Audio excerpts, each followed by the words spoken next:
Assalamu alaikum wa rahmatullahi wa barakatuh, everyone. Welcome to another episode. Today we have a very special guest with us, Hajj Mohammed Taleb. Assalamu alaikum, Habibi.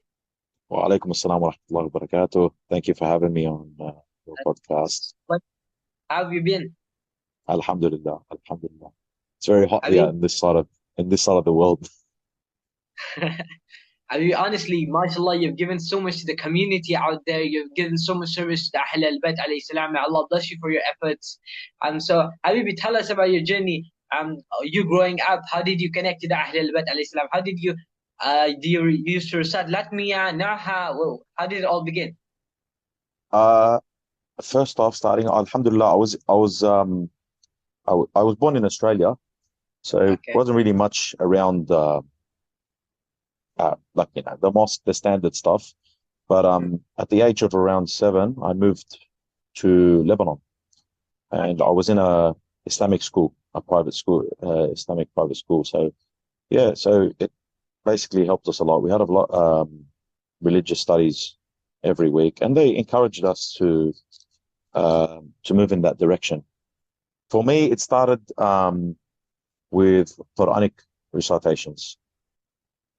So from Quran, and obviously in I'm not that young, so in my day, my father used to always have Basim al-Karbala'i tapes and in those days. So Bahrani tapes, very old stuff. So that was always playing, in the car at home. And I had inclination and love of the recitations, Uh-huh. especially, the King Basim. Yeah, Uh, yeah, and when I moved back to Australia in the year 2000, roughly, mm-hmm. after finishing studies and whatnot, I sort of started dabbling into like sort of writing poetry. Um, I'm not that good, by the way. I'm not that good. There's much better poets like my friend who's written a lot of my LATMIYYAH, brother Mahmoud Hijazi. He's Mm-hmm. amazing, and brother Ali Hajj also. So I got a lot of help, even from brother Ammar al-Nashid as well. Amazing poet and amazing reciter.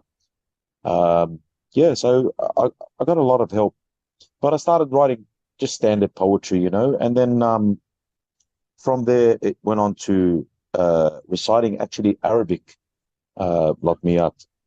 Just nothing too serious, just trying my luck with reciting at the start, and yeah, I liked it. The community liked it, but in that time there was something missing as well. Like Arabic, I noticed, people just follow the rhythm, especially in Western countries, which is beautiful as well, but as well like understanding words that are said in poems, in Arabic poems, deep meanings. So yeah, then sort of started dabbling in, writing English stuff or translating English from Arabic.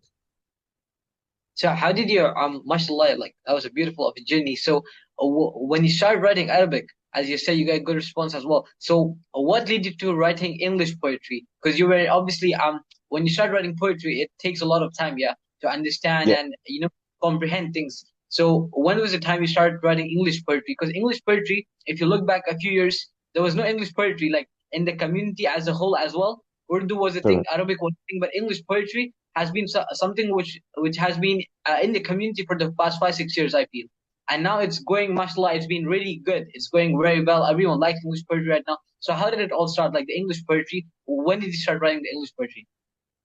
Um, the thing actually that helped me was the transition from Lebanon, living in Lebanon.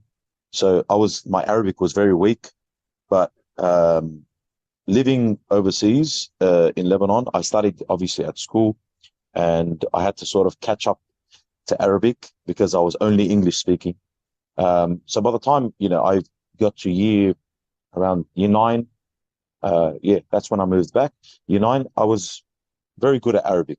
So that actually helped in sort of propelling um, the English, the transition to English, because most of the stuff that we do, we focus on, obviously, because we have to keep it within the spectrum of, halal and stuff like that, was transitioning Arabic LATMIYYAH to English, using the melodies, but as well, taking inspiration from Arabic LATMIYYAH. But for me, as I said, I dabbled a bit into LATMIYYAH and sort of translating just a rough sketch. I started off just a bit, but for me, the bigger focus was on majalis of Ahlul Bayt. And me and a friend of mine, we saw a big lack in, you'd go to a majlis in the mosque, most of them were Arabic. Yeah. You still, in that time frame, you still found English LATMIYYAH. Like Ammar al-Nashid, for example, he was releasing some nice stuff. There's Sayyid Ali al-Hakim, he had some nice stuff as well. They had some English LATMIYYAH. But my main focus was I was sitting with a friend of mine, a very educated friend of mine, and he said, we came home, I remember, from a majlis, even though we both understood Arabic very well, he said, I feel like there's a big lack, because you go to these majalis of Imam Hussein and Ahlul Bayt, they're too Arabic. There's a lot of Arabic. Maybe sometimes, the storytelling might be a bit of English, but the na'iz and the poetry that's used in the majalis was all Arabic. And nobody had done any sort of poetry reciting in majalis in English.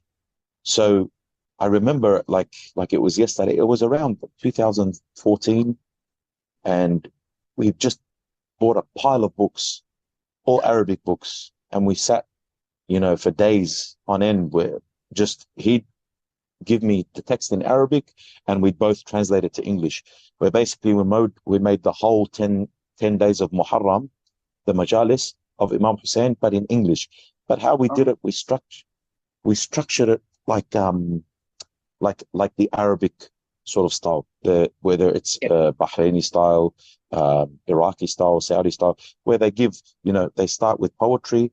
But our focus was, yes, we'd still include the Arabic poem, for example, but then I translate, maybe, because you can never get the proper essence of Arabic. But I translate at least 95% the same meaning as the Arabic. And, storytelling was in English. Then you'd insert, for example, conversations between Ahlul Bayt in a poetry form from Arabic. And then we'd straight away, we'd do the Na'i in Arabic and in English. And then basically we had compiled 2014, 10 days of Muharram in Muharram. So I'd finish, I remember I asked, God bless them, a center here, Imam Hussein Center, and I told them, can I try to read majalis? Remember the first night, very, very nice. People started understanding, oh, okay, I didn't know this. So that every day, more and more people were coming because they were understanding. Alhamdulillah, and ever since then, it's been sort of both worlds for me. From there, I started sort of taking Arabic LATMIYYAH or Farsi LATMIYYAH, melodies or whatever it is, and then we translate into English. MashaAllah. So, mashallah, it's a beautiful journey, and the best part is that people actually understood and came in for the English LATMIYYAH. They supported you as well, mashallah, mashallah. May Allah bless you for your efforts. Habibi, as we're talking about LATMIYYAH, when was the time you started uploading them? When did that idea come in you that we should start uploading now? And mashallah, because some of the LATMIYYAH have gone so viral, especially Zainab. That's a LATMIYYAH. As soon as Muharram starts, as soon as Arba'een starts, everywhere on the social media, every reel you see, that audio is there. So how did you come up with LATMIYYAH as well? It's funny that you mentioned Zainab. Look, I got goosebumps. Zainab, it's a very, very, very funny story. And the people that were involved in that would actually tell you. If I tell you, I just say one word, it's a fluke. Say Zainab is a fluke latmiya. Mhm. As in, I was compiling a latmiya sort of album Mhm. because I had other stuff, but it was very, very rough because we have a problem in the West is maybe in London it's different, but in Australia it's very hard to find, for example, a producer Yeah. that understands what you're going for. Yeah. As in, like, I want to do a latmiya. They don't know what latmiya is. They're like, Yeah. I give me a melody and I'll work off that. But even Arabic is very hard for them, or like even the flow is very different for them. So it was very hard. I attempted one person who was, I think, Italian. I was a big sort of. It was a trial sort of. But when I had a friend of mine that said, I want to, Alhamdulillah, I want to move away from music and making music, and I want to do, religious stuff. I said, let's do an album. I want to do an album. So I started, writing Latmiyat and to compile for the album. I think I had written around, there was around 8 tracks, Okay. 7 or 8 tracks. Then I'm like, I need one more track just to make it, a proper album, full album. Okay. And then I'm like, oh, you know what? I like Haydar, Haydar, Haydar. Yeah, the Mahmoud Karimi, Yeah. Latmiya. Everyone likes it. It's very catchy. It's one word, you know. So I said, you know what, guys? I have a mawlid. Mhm. I have a mawlid that I have written in English on that melody for Sayyida Zainab. So I read the mawlid. I'm like, okay, it's a bit too happy. So I actually changed some words, and then next thing you know, I have a Latmiya. So I bought it for a few friends. I said, scream in the background, Zainab, Zainab. And they're like, I'm like, this is just a fluke. I just want to add it to the album just so I can fill up the album. That's it. And out of all the tracks, and mind you, it's not my favorite track. Out of all the tracks, that one ended up becoming like the most viral one because obviously because it's catchy, it's easy, and the flow is the same as another famous Yeah. Latmiya. But as I said, Listen. it Yeah. was a fluke. It was a fluke that Latmiya. Yeah. No, but how did you feel? Because when you saw that, it just blew up, and now even if I'm scrolling through reels, for example, every reel, let it be a Urdu reel, let it be an Arabic reel, let it be any language reel, on the background, this audio is there. This let me I said. It doesn't matter which language the person is speaking in. This audio would be there in the background, especially during Muharram. Every single day, you will see this audio or latmiya anyhow. So how did you feel when you saw, your latmiya everywhere?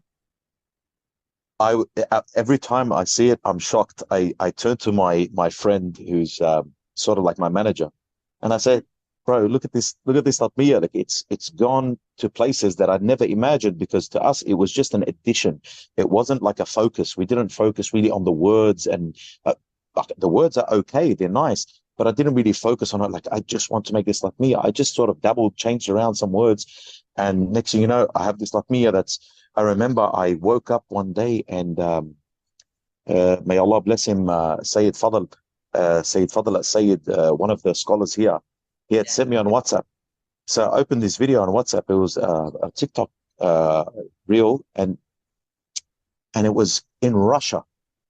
Hmm. And this Iraqi man was walking around the streets of Russia, showing that even they do majalis and they do mawakib in Russia. And he turns the street, and on the speakers, Then, there's Zainab, oh, Zainab glaring. And I'm like, it's amazing. It's reached like Russia, you know? It's the same, how do I say, it's the same feeling because we've had a few amazing, famous reciters that have come to Australia, and they're fascinated, just like they're fascinated that their Latmiyat reached, the bottom of the earth, which is Australia. They're like, how do you guys know these reciters and these people? How do you know this Latmiya? We're like, we listen to all of it. it's just that same feeling, and they're fascinated. Just that the same feeling. It's likewise. We're fascinated that, for example, my Latmiya is now being played in Pakistan or in Russia or even in Sayyidah Zainab. You know, it's Alhamdulillah, like it's a blessing, to be honest. Yeah, and just as you mentioned, as you're talking about Latmiya, Zainab, and then Haider, and then as well as there's another Latmiya Hussein, yeah, you know that one. So Yep, these all Latmiya, mostly they have this name or being repeated, but then the feeling of that Latmiya is so beautiful, honestly. Just the name and exactly. how it puts. So just because me, honestly, when I listen to Zainab, it gives me such a beautiful feeling. And all these Latmiya, just that one name is enough for you. So, mashallah, may Allah honestly bless you for your effort, Habib. This, Alhamdulillah that God allowed us this blessing of serving Ahlul Bayt. But you're right. It's just that one word, because that one word has so much depth. When you hear that word or you hear that name, you recall everything that they went through. You yeah, recall the trials and tribulations that they went through, and it has such a great immense feeling just from their names. Even Abbas. You hear Abbas, you think of courage and loyalty. You hear Sayyidah Zainab, and you also as well, you think of Imam Ali, you think of the courage of Imam Ali, her stance against Yazid, and all the trials as well that she went through in Karbala.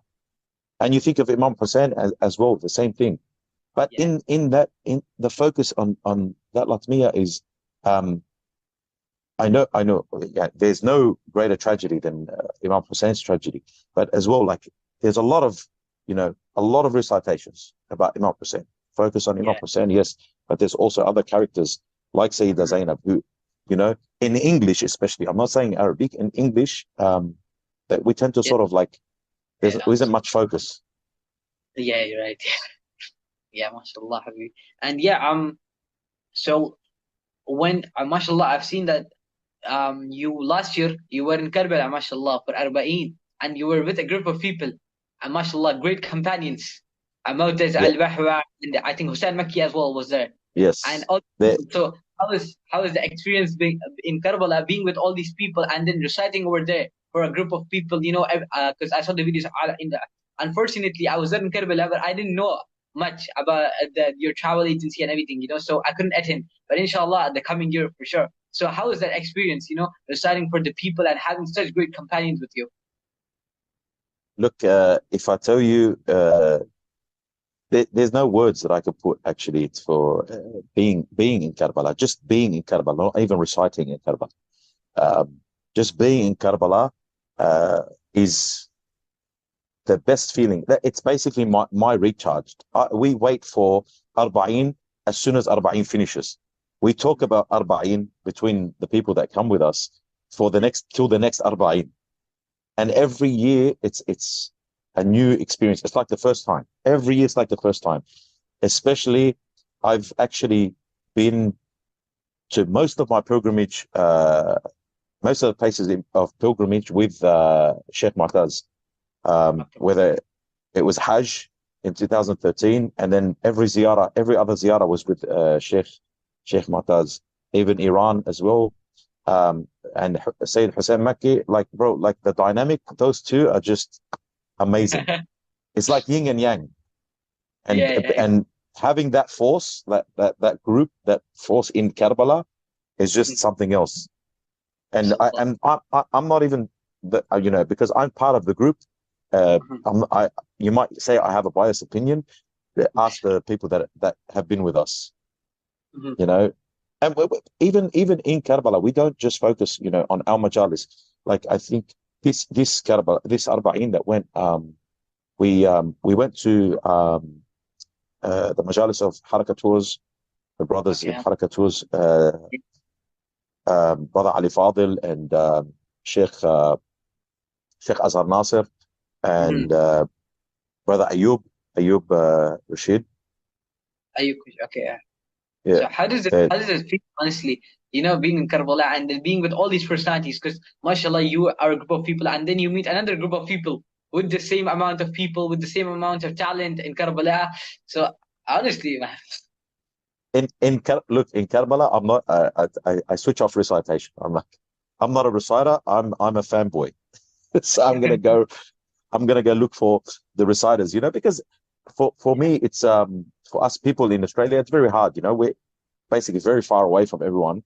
So it's like one opportunity per year for us to, sit in the majlis of, such and such reciting a majlis or such and such reciting a latmiya. Like I know 2023, Arba'een, we went to the majlis, a majlis of Sheikh Sheikh Al-Kambar, and then right after him reciting Latmiyat was brother Muhammad Jannami, and he actually recited that famous Latmiya that you mentioned before. Hussein. So that was an amazing feeling, and we had someone come to our group, the journey. We had brother Daniel Bujbara, Ali Haydar Ya Karrar. So yeah, it was an amazing. As I said, every year it's like the first time. Every year, Yeah. amazing. Like you can't even put words together to describe the feeling of Arba'een, or being, in the presence of Imam Hussein Al Fadl Abbas, and such amazing, just amazing experience. No, because honestly, me, I'm talking about myself. I have Indian origins, yeah. So me, honestly, my grandfather, my uncle, they've been Urdu lecturers and all. So me, honestly, since I've been growing up, I've always been in the Urdu community, Urdu reciters, everything. So what happens when I went to Karbala, I went to this majalis where Sheikh Azhar Nasr was reciting, yeah. So after he finishes reciting, I listened to Nuri Sardar. So he's reciting in English, yeah, English poetry. And I'm like, I heard it for the first time because I never heard English poetry face to face. And I'm like, what is this? Because I never knew something like this existed, honestly. And he's reciting English poetry in the sense like a poet, not like in the form of Latmiya. So I was like, blew away. I was like, what is this? Like, So after that, slowly, I started, knowing more about the Western community, English lecturers, English speakers, everything. And then I'm like, how do I not know about all these people? And especially Zainab, I have seen it so many times. And when I actually got to know, because I saw your account a few times, yeah, and then I went to YouTube and I searched your name. I'm like, okay, you made Zainab, and I never knew that. And Uh, honestly, I'm there's, not, I'll tell you the truth. I'm not very flashy. I'm not, I don't promote too much. So Mhm.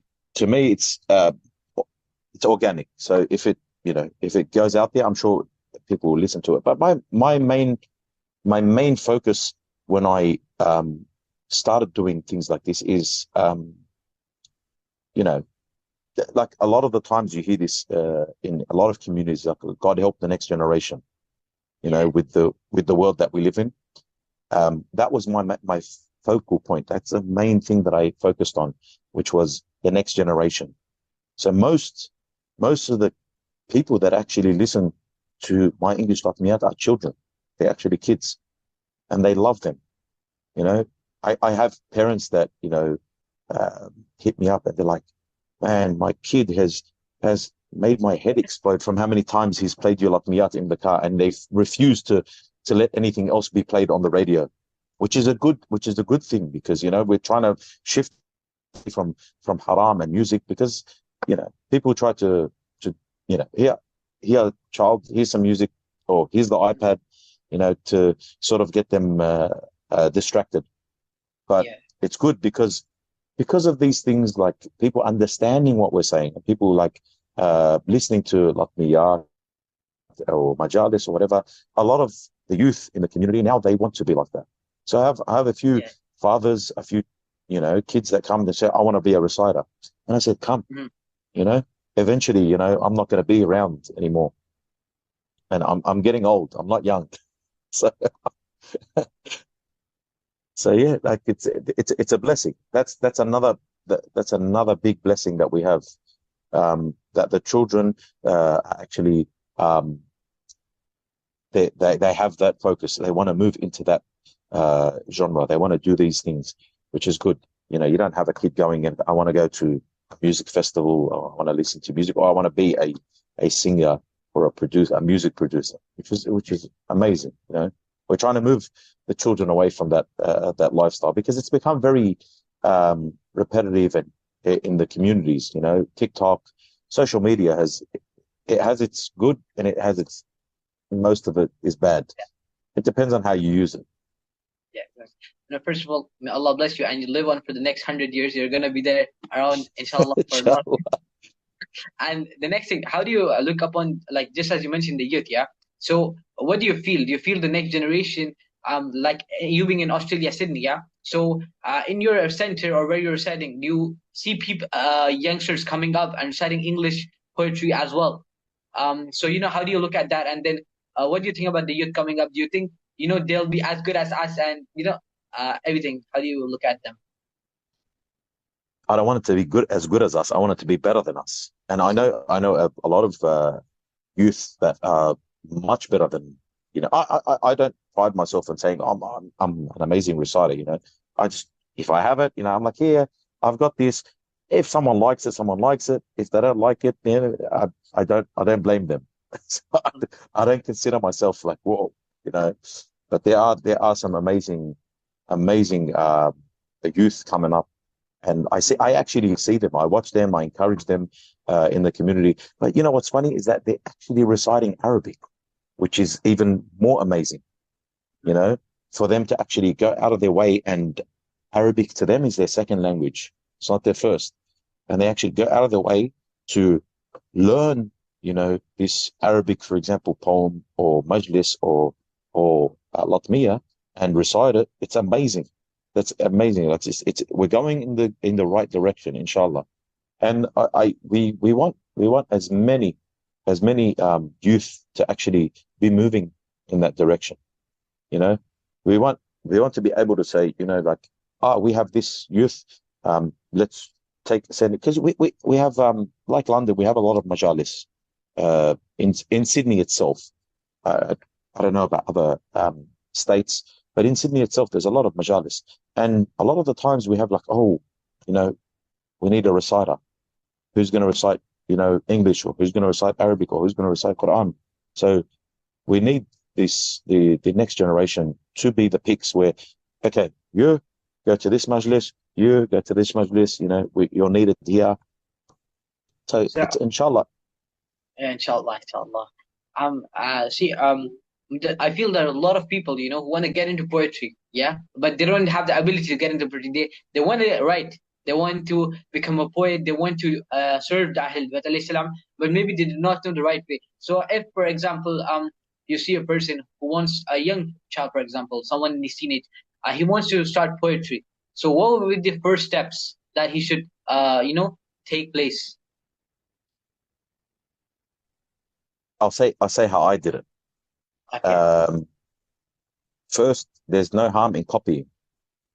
okay, I'm not saying copying poetry, but learning from that. For example, I found it very hard, for example, to use the Iraqi dialect when reciting a majlis, because you have to use the Iraqi or Bahraini or any of that type of Arabic. It's different to my Arabic. I know Fusha and I know um, Lebanese Arabic. So over the years and practice and asking friends, like, look, what does this mean? All those kinds. It's just practice makes perfect. So mm, there's no problem in using poems or finding poems, and then sort of starting from there and then working your way, and then eventually, as I said, practice makes perfect. mm. So yeah, yeah, just as you mentioned, mashallah. So first of all, Habibi, it was honestly great, getting so much knowledge from you, mashallah. You shared your experiences, and honestly, Likewise, brother. I wanted to know about Zainab, and everything. Mashallah, it was beautiful. Just as you mentioned, because sometimes you don't know what will happen for a certain thing, and then what you don't expect, the completely the opposite happens. So mashallah, honestly, Allah bless you for your efforts and your serving of the Ahlul Bayt alayhi salam. So any last words for the youth coming up, or anyone who wants to serve the Ahlul Bayt alayhi salam. Jump into it.